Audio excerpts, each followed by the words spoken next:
प्रश्न 2 है, समीकरण हल कीजिए एवं उत्तर की जांच कीजिए। तो हमने एक समीकरण ले लिया है। दिया गया समीकरण है 2y धन 9 बटे 3 बराबर 3y धन 10। ठीक है, चलिए तो देखें, अब इस ओर देखें 2y धन 9 बटे में 3 है। ठीक है, ये 3 को हम इस ओर ले आएंगे, पक्षांतर कर लेंगे तो इस ओर हमारा बचेगा 2y धन 9 बराबर, दूसरी ओर क्या होगा भाई, 3 जो है इन सभी के साथ भाग था तो दूसरी ओर आएगा तो इनके साथ गुणा हो जाएगा, तो लिखेंगे 3, फिर कोष्टक में बाकी पद को लिख लेते हैं, तो 3y धन 10। अब आगे इस ओर का जैसा है वैसा ही उतार लीजिए, 2y धन 9 बराबर 3 गुणा है 3y धन 10 के साथ, तो 3y में गुणा करेंगे 3 को तो हो जाएगा 3 तिया 9y, 3 को गुणा करेंगे 10 में तो हो जाएगा 3 दहा में 30, ये हो गया। अब देखें इस ओर एक ठे y वाला पद है, एक बिना y वाला, इस ओर एक y वाला पद है और एक बिना y वाला।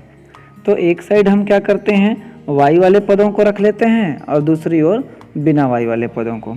तो इस ओर हमारे पास 2y पहले से है, 9y को पक्षांतर करके इस ओर लाएंगे तो हो जाएगा ऋण 9y बराबर 30 हमारा इस ओर पहले से है तो ये 30 ही रहेगा। अब बिना 9 वाला इधर क्या है, 9 है, तो 9 को हम पक्षांतर करेंगे 30 की ओर लाएंगे तो यहाँ जोड़ 9 था तो इधर घटाओ 9 हो जाएगा।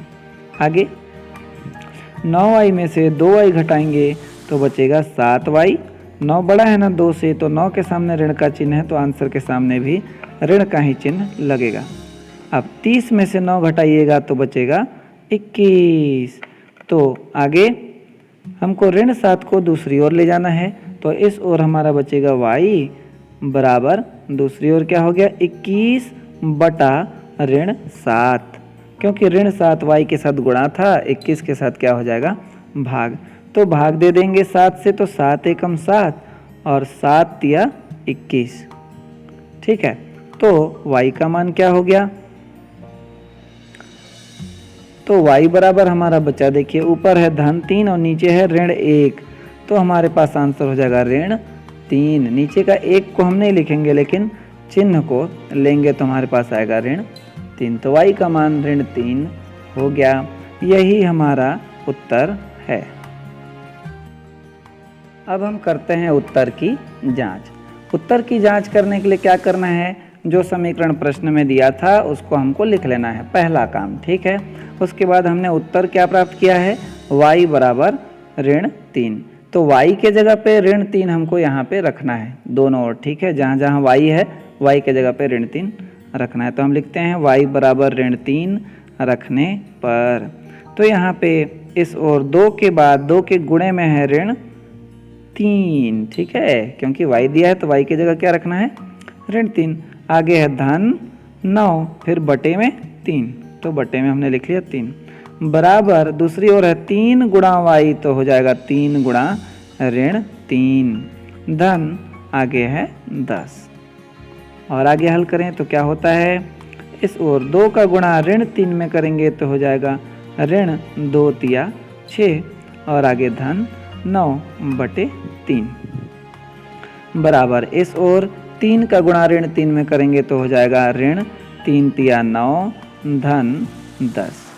ठीक है ना, इस ओर एक ऋणात्मक एक धनात्मक है तो घटाना है, 9 में से 6 घटाए तो बचा 3, है ना, और धन वाली संख्या बड़ी है तो आंसर भी धनात्मक, नीचे में है 3 बराबर, इस ओर देखें एक ऋणात्मक एक धनात्मक तो घटाना है, 10 में से 9 घटाए तो बचा 1, धनात्मक संख्या बड़ी है तो आंसर भी धनात्मक। अब आगे यहाँ देखें ऊपर भी 3 है नीचे भी 3 है, तो अंश और हर दोनों अगर एक ही संख्या से भाग जाए तो उसको भाग देना है, तो 3 से दोनों ही भाग जा रहे हैं तो दे देते हैं 3 एकम 3 और 3 एकम 3, तो क्या बचा 1 बटा 1, हर में 1 रहे तो उसको नहीं लिखना है, अंश वाली संख्या को बस लिखेंगे जो कि 1 है, बराबर 1।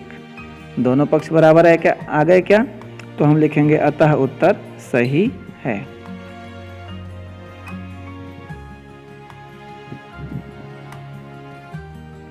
दोनों पक्ष लास्ट में अगर बराबर आते हैं इस तरह तो हमको लिखना है कि उत्तर सही है, और अगर दोनों बराबर नहीं आएंगे तो इसका मतलब है कि आपने समीकरण हल करके जो मान प्राप्त किया है वो सही नहीं है।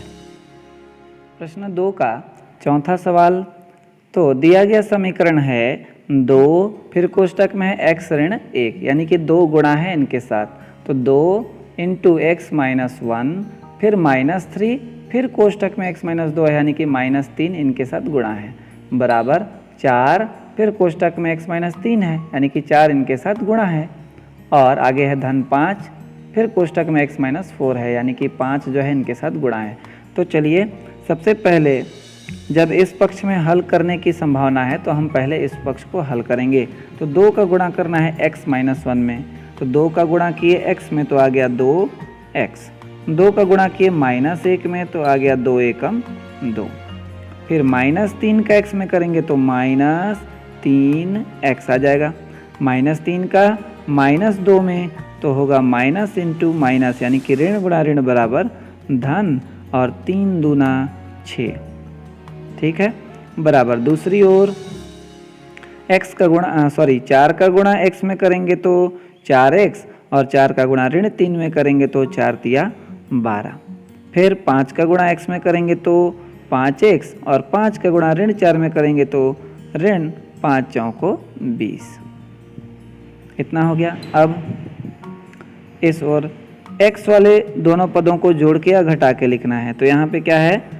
धन 2x ऋण 3x, तो एक धनात्मक एक ऋणात्मक है तो हमको घटाना है, 3 ठेक्स में से 2 ठेक्स घटाएंगे तो बचेगा 1 ठेक्स, 2 से बड़ा है 3 तो 3 के सामने ऋण है तो आंसर के सामने भी ऋण होगा। उसके बाद बिना x वाले दोनों पद ये है और ये है, एक ऋणात्मक एक धनात्मक है तो घटाना है, 6 में से 2 घटा तो बचा 4, 6 बड़ा है 2 से तो 6 के सामने धन है तो आंसर के सामने भी धन होगा, बराबर। इसी तरह दूसरी ओर x वाले दोनों पद देखिए, ये भी धनात्मक ये भी धनात्मक, तो जोड़ना है, 4x और 5x जोड़े तो हो गया 9x, और बिना x वाले पद ऋण 12 ऋण 20, दोनों ऋणात्मक हैं तो ऋण चिन्ह लगाना है और जोड़ना है, तो 12 और 20 जोड़े तो हो गया 32।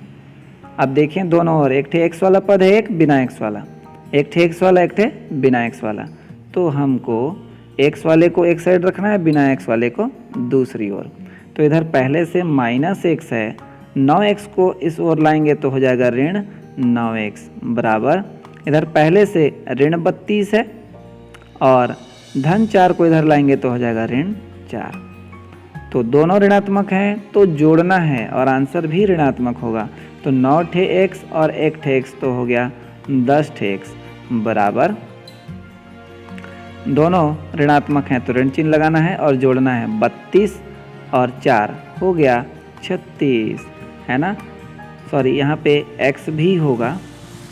अब x को बस रखेंगे, ऋण 10 को हम पक्षांतर करेंगे तो इस ओर हमारे पास है -36 और 10 जो है नीचे में आ जाएगा, ऋण 10 भाग हो जाएगा क्योंकि x के साथ गुणा है तो इसके साथ भाग हो जाएगा। अब x बराबर, तो हम देखें दोनों ऋणात्मक हैं तो आंसर हमारा धनात्मक आएगा, और 2 से दोनों ही भाग जा रहे हैं तो भाग दे देते हैं, 2 पंचे 10 और इसको भाग दें तो 2 एकम 2, 3 में से 2 घट गया 1 बचा, सामने 6 है तो 16, तो 2 अठे 16, तो कितना बच गया 18/5, x का मान हुआ 18/5। यही हमारा उत्तर है। पिछले प्रश्न में हमने उत्तर का जांच जैसे किया था इसमें भी वैसे ही करना है। प्रश्न 2 का 5वां है, दिया गया समीकरण है 2x/3 धन 5/6 बराबर 13/6। तो इस ओर देखिए, बाएं पक्ष को देखिए, यहाँ 2 पद हैं जोड़ में, तो पहले इनको हम जोड़ लेते हैं, ठीक है, उसके बाद जो है पक्षांतर वगैरह करेंगे। तो हमको क्या करना है, पहले इनको हम जोड़ते हैं। तो इन दोनों का हर क्या हो जाएगा, दोनों हरों को गुणा करके लिखेंगे तो हमको नया हर मिलेगा। तो 6 का गुणा 3 में करेंगे तो 6 तिया 18, ये हो गया। उसके बाद अंश में क्या लिखेंगे, तो ऐसे तिरछा गुणा करके लिखना है। तो 2x का गुणा 6 में, तो 6 दूना 12x हो जाएगा अंश में पहले स्थान पे। फिर बीच में धन का चिन्ह है तो धन चिन्ह। फिर इधर से तिरछा गुणा, तो 3 का गुणा 5 में, 3 पचे 15 बराबर दूसरी ओर है 13/6। ठीक है। अब आगे, अब जो है हम क्या करेंगे, इस 18 का हमको इधर काम नहीं है तो हम इसको इधर भेज देते हैं। तो हमारे पास हो जाएगा 12x धन 15 बराबर 13/6। फिर 18 इस ओर पूरे के साथ भाग है तो इस ओर आएगा तो क्या हो जाएगा, गुणा हो जाएगा। अब आप देखिए ये 6 और 18 दोनों भाग जाते हैं एक ही संख्या से, तो हम भाग दे सकते हैं। 6 से दोनों भाग जा रहे हैं तो 6 से देते हैं, 6 कम 6 और 6 तिया 18। तो हमारे पास क्या हो गया, 12x धन 15 बराबर 13 गुणा 3। इतना बचा, नीचे हर में एक है तो उसको लिखने की आवश्यकता नहीं है। तो कितना हो गया, 12x धन 15 बराबर 13 तिया 39। उसके बाद 12x, x वाला पद को बस रखते हैं, बिना x वाले को पक्षांतर कर देते हैं। तो 39 के साथ इधर जोड़ है तो इधर आके घटा हो जाएगा ये। तो आगे 12x बराबर 39 में से 15 घटाइए तो कितना बचेगा, 24, है ना। फिर 12 को भी हमको पक्षांतर कर लेना है, इधर बस x को रहने देना है। तो x के साथ गुणा है 12, दूसरी ओर आएगा तो 24 के साथ भाग हो जाएगा। तो बचेगा x बराबर 24/12। 12 से भाग दे दीजिए दोनों को, तो 12 एकम 12, 12 दूना 24। तो क्या बचा, x बराबर 2/1। तो हर में एक है तो उसको लिखने की आवश्यकता नहीं है, अंश वाला को बस लिखेंगे तो हमारा उत्तर आ गया x बराबर 2। प्रश्न 2 का 9वां समीकरण है 2.5x धन 3.5 बराबर 6। ठीक है। तो क्या करना है, यहाँ x वाले पद को हम इसी ओर रहने देते हैं और बिना x वाले को पक्षांतर कर देते हैं। तो ये इस ओर जोड़ है, दूसरी ओर जाएगा तो घटा हो जाएगा। तो 6 में से घटाना होगा 3.5 को। तो कितना बचेगा, 2.5x बराबर 6 में से 3.5 घटाएंगे तो बचेगा 2.5।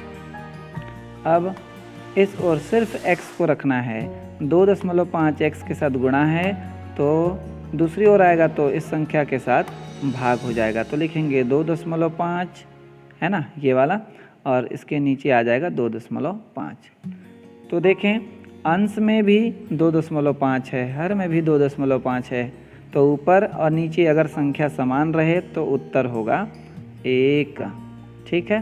तो x का मान हो गया 1। यही हमारा उत्तर है।